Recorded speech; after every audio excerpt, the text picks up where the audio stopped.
Hey, I'll check out the audiobook of Lew Rockwell's Fascism versus Capitalism, narrated by me, Scott Horton, at audible.com. It's a great collection of his essays and speeches on the important tradition of liberty. From medieval history to the Ron Paul Revolution, Rockwell blasts our statist enemies, profiles our greatest libertarian heroes, and prescribes the path forward in the battle against Leviathan. Fascism versus Capitalism by Lew Rockwell for audiobook. Find it at Audible, Amazon, iTunes, or just click in the right margin of my website at scotthorton.org. All right, y'all, Scott Horton Show. I'm him, the host of it, Scott Horton. Introducing Lieutenant Colonel, retired, U.S. Army Lieutenant Colonel Daniel L. Davis. Danny Davis. He writes at, mostly for the National Interest at nationalinterest.org, but also some other places, including you wrote at least one, I think, so far for the Libertarian Institute. So you can find him there. This one is called Is the Battle for Mosul Doomed? And you might remember, at least, what was it, back in August, you were in Erbil in Kurdistan reporting on the war, right? Yep. Okay, that's good. Correct. All right. So, obviously, you've been watching closely here. I can tell by what I read about the detail of your analysis of the war. So, the battle for Mosul, I guess I should say. Here it's, the second biggest city in Iraq. It's up there in the northwest. It's been under the control of Islamic State since June of 2014. And now the battle is on. I guess, can you first of all tell us who all is in on the attack against the Islamic State in Mosul now? Yeah, the plan so far has been to isolate and initially to isolate the ISIS within Mosul. So they started kind of slowly stripping away all the smaller little villages and subdivisions around the city proper. And so you had, of course, the Peshmerga. You had the Iraqi security forces, the ISF proper. You also had some Sunni militia that were involved with that. There was some Shia militia, but they have not been involved with the actual assault into the city thus far. They've been sort of like an external blocking force, if you will. And so they've been on the outside, but they've been preventing ISIS from escaping or so. So that's been the forces that are basically arrayed against it. And of course, along with all those ground forces, you have coalition/United States Air Forces providing surveillance, drone strikes, air strikes proper, as well as command and control and intelligence. Mm-hmm. Let me ask you this. The Iraqi army, is that not just the Badr Brigade anyway? Or that was just a long time ago, but now it's really separate and distinct from the Shiite militias? Well, I think that in fact, from what I've been hearing here just in the last couple of days, is that there's not a lot of unity going on in it. There's a lot of stovepiping going on. I mean, you have Badr brigades, you have other Shiite militia. You do have the actual Iraqi security forces, their main armed forces, and then you've also got the Iraqi special forces, I think it's called the Golden Lion Brigade or something like that, mm-hmm. which at least so far by everybody I've heard from, is providing some actually effective fighting. But it's only that group, the special forces, which have been doing anything really effective, and most of the standard military forces have done very little except for absorb quite a bit of casualties. Mm. And now, what about the Iranian Quds Force and General Soleimani? Yeah, they're the ones that they kind of went to the far west of Mosul. They've kind of sealed off the area around there, and they're actually moving more towards Tal Afar to try to make some progress over there, because there's still a lot of competition. There's a lot of anxiety and whatever about them trying to participate specifically in going into Mosul. So for the moment, they're not trying to get in, but they are trying to scratch out area around Tal Afar. And then, of course, recent reporting has indicated that their intent is to drive ISIS out of the Tal Afar area, reestablish control there, and then turn up into Syria. So we'll see how that works out. Yeah. All right. And now there were reports just as the battle was starting that, I guess, before the Shiite militias or the Iranians were able to seal off the western escape routes, that some number of of Islamic State fighters had fled and made it to Raqqa. And I guess the Russians said, I don't know what number, 1,000, but then there was also Rudao. The Kurdish news service reported that I guess about 3,500 Islamic State fighters had made it to Raqqa. Do you think that that's true, or do you know any other corroborating information? And then what percentage of Islamic State's actual force in Mosul does that represent, do you think? Of course, I mean, who can say for sure what is true and what isn't? I personally find that I'm skeptical of that because from there was, at least initially, some reporting from basically some, I guess, spies, if you want to call them that, within Mosul that were reporting on what was going on in there. Even, I mean, from the heart of Mosul, I'm talking about. Before any of the Iraqi or coalition forces made it even close to that part of the city. And by all evidence, they had decided, the ISIS leadership had decided that they're going to make this a dying place kind of a thing for the organization itself. And, probably they're going to get some like leaders out because they don't want the organization's top people to perish in there so that the group itself dies. But it looks like that they are saying, no, we're going to stay here and we're going to die in place. And so they have prepared elaborate defenses over many months. In fact, even over, partially over the 2 years that they've been there, more than 2 years now. And so when you look at how the fighting has gone so far, the evidence supports that contention that they're not getting guys out of there. They're not even wanting to. They want to extract as high of casualties and difficulties as they can on the attacking force. And my personal estimation and analysis is that their intent is to hold out for as long as possible, to inflict the greatest number of casualties they can on the attackers, to sap their will to fight. And the longer that they can hold out, the greater becomes the chances of, there becoming splits with the Iraqi security forces, with the Peshmerga, with the Quds forces folks you were talking about a second ago. Maybe they get impatient. Maybe they don't want to play nice anymore.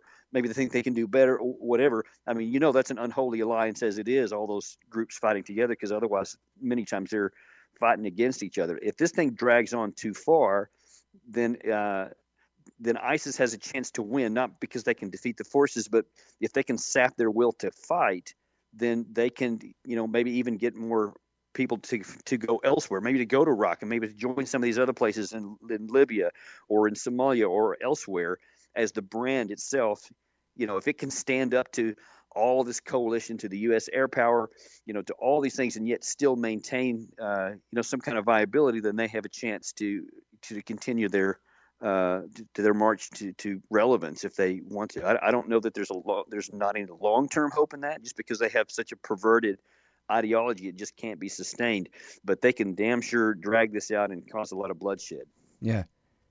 Well, I don't know, man. I'm not a soldier, but it seems like American JSOC and SOCOM and USAF and then all these other guys acting as their auxiliary troops, they can't march right in and take this city from a couple of Zarqawi's men, or even a couple of 10,000 of Zarqawi's men. It sounds kind of crazy. Well, you could. I mean, if somebody made the decision that, all right, we're gonna take this city no matter what. I mean, you could do it, but then you got something like Aleppo, where it's going to just completely destroy the place, or even Stalingrad for that matter.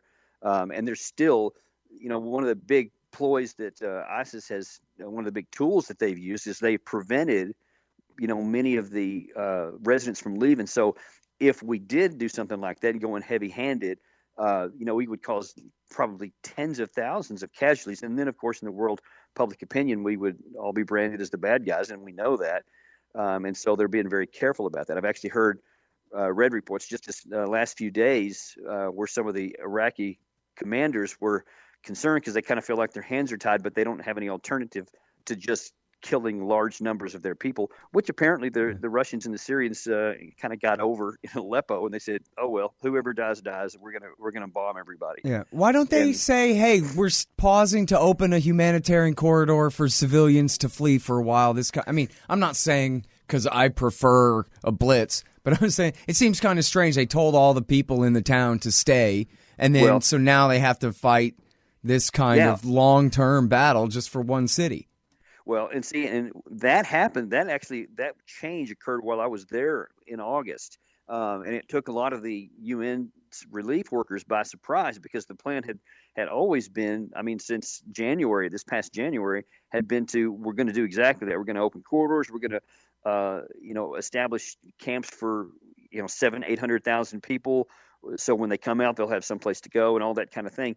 And then literally, I think 3 weeks before this thing kicked off, suddenly the Baghdad government changed its mind and said, now that we're going to we may put all these tens of thousands of leaflets throughout the city telling everybody don't come out, stay there. And it was a disaster from the beginning. I mean, even before it happened, because it's just common sense. If you're sending in and these guys have dug in, they have elaborate defenses and IED factories and all the things that we've now confirmed that they had, and you tell the people to stay there, this is not going to be a fast deal. So what are they going to eat? What are they going to drink? And what are they going to do when they get caught in all this crossfire, which is exactly what's happened. And so how can anyone be surprised by this? And now it's happening. And so what are they going to do now? I don't know, because they've kind of made their bed. Now they have to lie in it. Yeah. Well, was there some kind of at least pseudo smart guy thinking behind this that you know of, or? I mean, somebody had a reason. Was it just because they thought, well, hell, where are we going to build a tent city for these people instead? So we might as well just leave them where they are.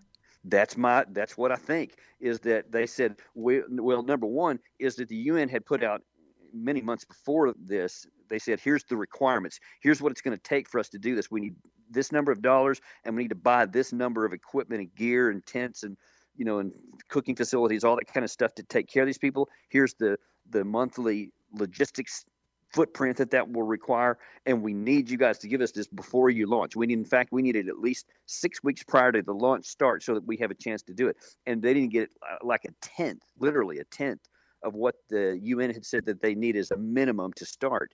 And my personal opinion is that the Baghdad leader said, well, damn, we're not going to be able to get that. We can't figure it out this time. So, hey, let's just tell them to stay there and figure it out for themselves, not even worrying about what the consequences would be. That's what I think happened. Yeah. All right. And then you alluded to this earlier, I think, a bit, this UN report that 3,000-something Iraqi army guys had died just in the last month in this battle? Yeah. It was, I believe it was 2,000 deaths in November alone, and I forget the number of wounded, but it was probably it was total casualties, not the. I said 3,000. I got that. 2,000 was death alone. So who knows how many were actually wounded on top of that. Oh, okay. So it's a pretty good. I mean, it's a huge number. Yeah. And does that sound right to you? 2,000 dead fighting ISIS. I mean, how many ISIS fighters do you guess are in the city? I know you can only guess. I'm not trying to. Nail you down on a real number, but what seems to me to be the most credible estimate that I've heard is the one that was told to me by one of the Peshmerga generals when I was there. He said he believed that there were about 10,000 fighters in there. Now, at the time, U.S. people were saying, no, we think there's like 3,400 to 5,000, something like that. And I'm like, wait a minute, you claim in the body count that you always give that almost half that many have already been killed, and yet you haven't even gotten into the hard part of the fight yet. So I think it was probably closer to 10,000. And then from some of the reports that were coming out from in Mosul, it appeared that that ISIS was basically press ganging teenagers and even some boys into fighting for them. So they didn't have a choice. So they may actually have more people who are unwilling, but press ganged into it. So they may even have more than that. But from what they've suffered already, it had to be certainly a lot more than 5,000, because otherwise they would have already collapsed. Mm-hmm. Well, back when the campaign was still on, Hillary made this kind of gaffe, or was a mistake. I guess gaffe isn't the right term, but maybe it was. But everybody kind of glommed onto the wrong part of it, because she more or less said that Mosul was on the border between Syria and Iraq, when in fact it's 200 or 300 miles or whatever it is, something from the border there. But still, the point was still the same, that she was saying that, what we're going to do is we're going to march on into Mosul, we're going to knock them out of there, and then we're going to basically chase them. We're going to keep on going and keep pushing west until we, got them all cornered and bottled up in Syria. The thing that was interesting about it to me was the reaction to that was, no, we don't want to do that. Why would she say that? That would be some crazy, terrible, wrong thing to do. But they couldn't really explain why, and I think it was because the answer was something they didn't want to really say out loud in English definitively, was we don't want to defeat the Islamic State in Syria as long as there's still a problem for Bashar al-Assad and the Syrian government in Damascus, even now at the end of 2016.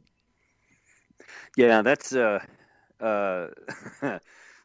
that's just part of the convoluted thing. As a matter of fact, I have just recently talked with an American photographer who just got back from Raqqa, as a matter of fact, Joey Lawrence from New York, who has seen some just remarkable things. And one of the things that he told me from some of his recent travels, which also, by the way, included the regime leaders in Damascus, which I just found utterly fascinating, was that, there is so many, backstabbing and agreements with his and the enemy of my enemy today is my friend, but tomorrow he'll be my enemy again. And so it's you can't even tell the players with a roster, because they change every other day and they change uniforms and whatever. And I don't even know who the good guys are anymore, who the bad guys are, if there ever really were any distinguishing features like that. But right now, I don't know that anyone really knows what needs to happen for anyone to, quote, win.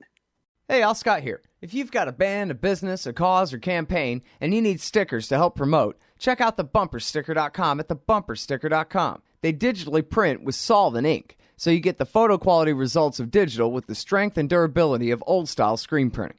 I'm sure glad I sold thebumpersticker.com to Rick back when. He's made a hell of a great company out of it, and there are thousands of satisfied customers who agree with me, too.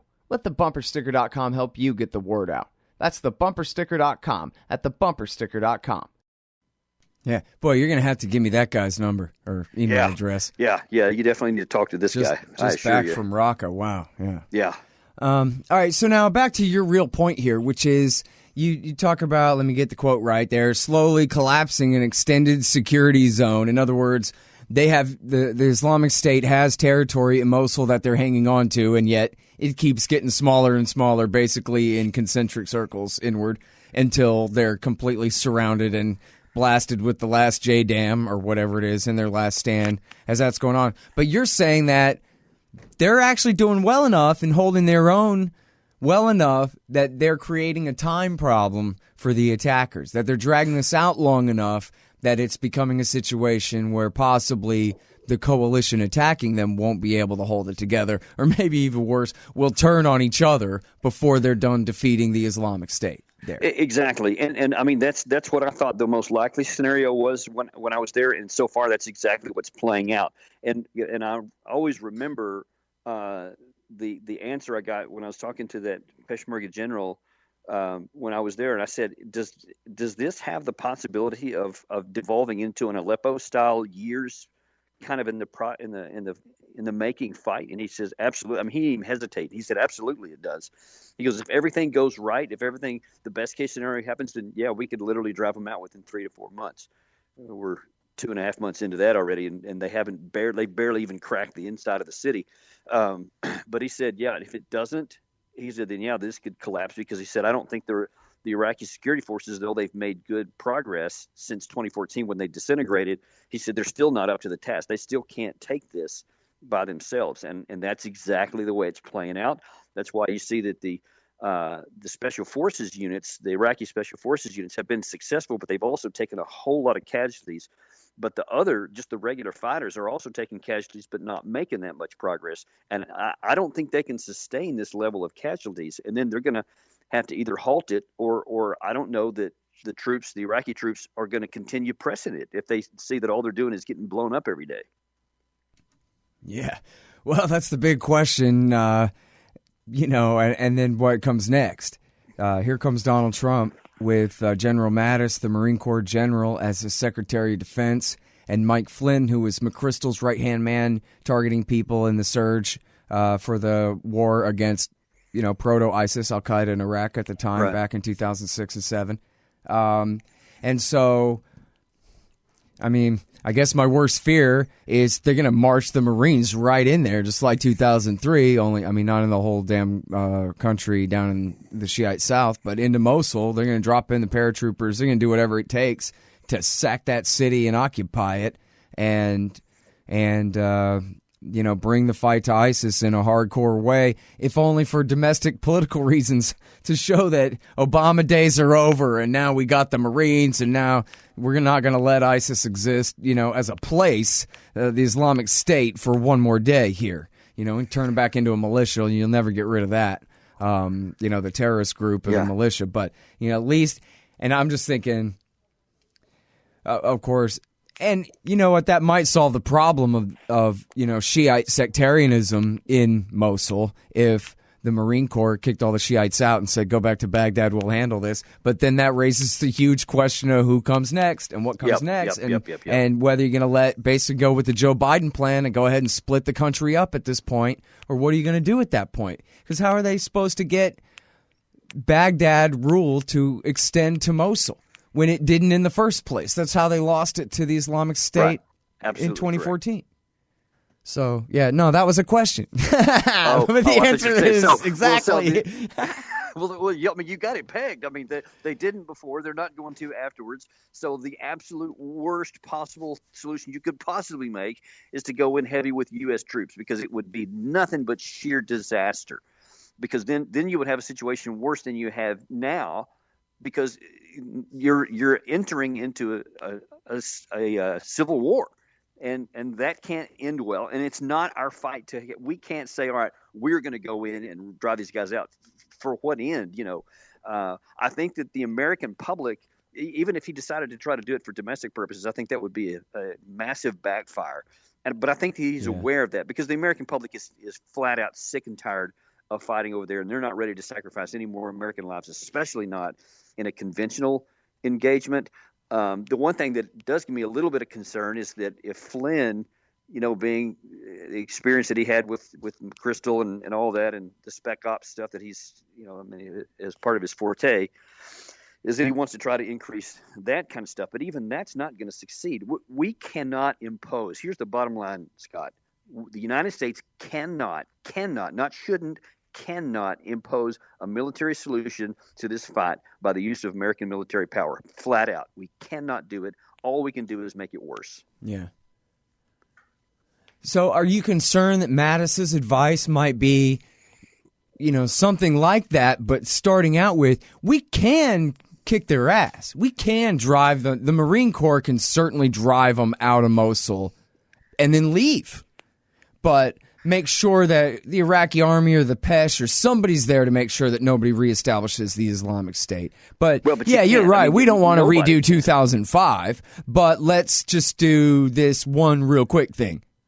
Well, see, but it's not going to be real quick, because they had, 2 years to prepare this place. And that's one of the reasons it's been so slow, is because they have this extraordinary – I don't know if you saw it 3, maybe 4 days ago.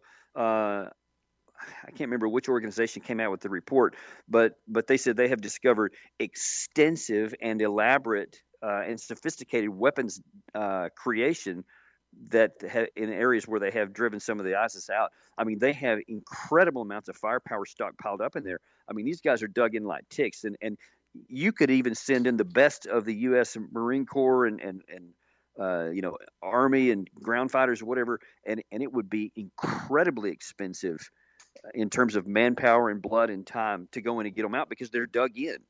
And it doesn't matter who they are. If they're dug in and they have tunnels underneath and they have interlocking fire and they have the 200 or the hundreds of suicide car bombs and the crisscrossing sniper positions that they have peppered throughout there, I mean, it's going to exact a toll on anybody. And there's no way America should pay that price, because they won't succeed anyway. Yeah. All right, well, so what if I had my way and I just said, that's it, Air Force and everybody else out. I don't even want to lose one more drone to this fight. Forget it. We're done. Then what would happen, do you think? Well, I'm not sure there'd be a whole lot of difference in what is going to happen already. Because so far all we're doing is the air power and stuff. there's some people who advocate exactly that, because they say, well, military, it can't be succeeded, so why continue to risk American lives and lose some that in a fight that can't be won? And it's a tough one, because we've gotten ourselves into this situation, and we keep going back and fits and starts and pieces here, and now they're in the middle of a big fight, which I don't think they should have ever started, but they did. But at some point you got to say, fellas, this is your country. And if the people who have the most to lose from this is like Saudi Arabia and some of these other places where this terrorist can go.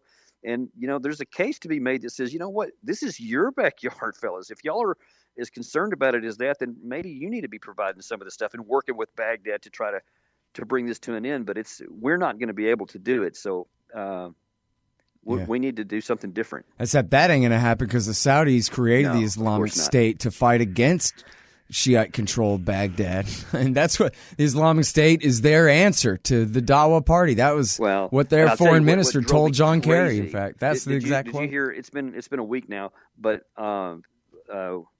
Secretary of Defense Ash Carter went to Saudi Arabia, I believe. That was actually in Saudi Arabia, and he complained about these countries in the region who, have the most to lose are not doing anything to help, and they better start doing this stuff. Well, and then on the tour, he announces an increase of another 200 American special forces.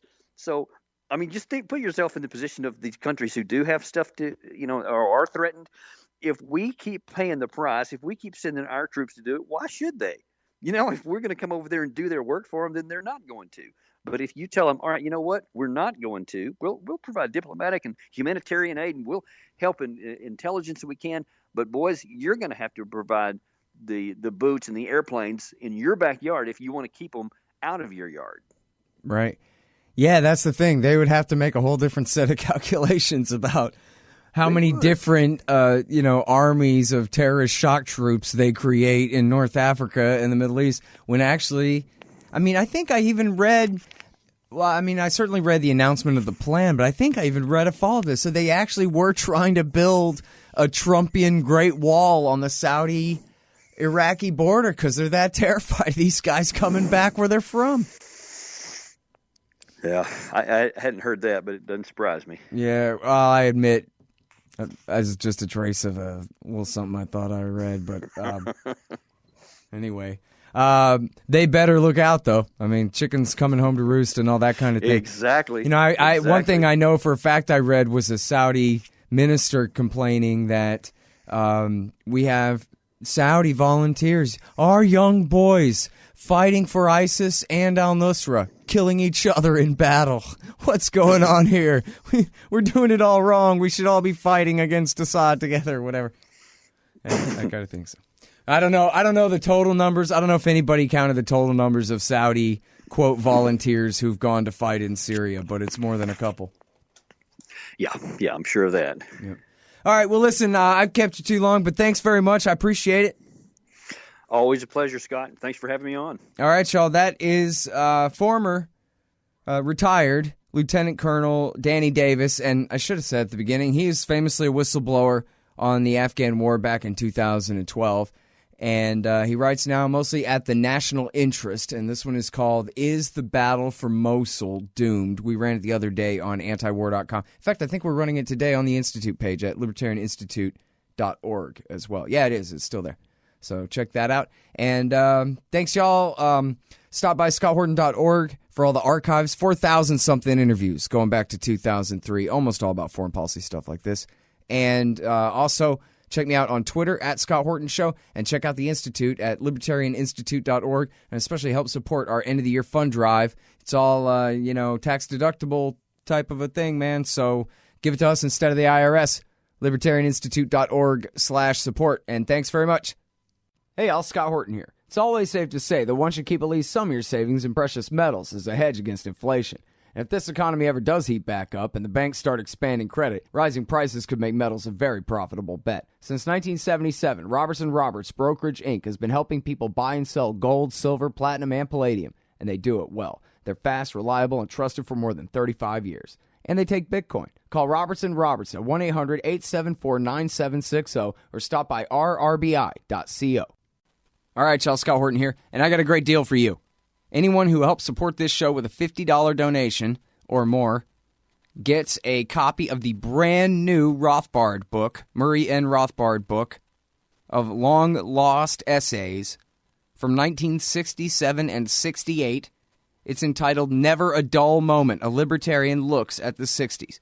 Murray N. Rothbard, really Mr. Libertarian himself, on Vietnam, conscription, civil rights, LBJ and Nixon, and all kinds of great stuff from back during those times. Never a dull moment, and it's an exclusive. It's not available on Amazon yet. It's an exclusive, so far at least, for listeners of this show. So be the first to get it. Help support this show at the same time. Just go to scotthorton.org/donate. And again, anyone who sends $50 on this way, along with a mailing address, and I will get this book right to you. Thanks.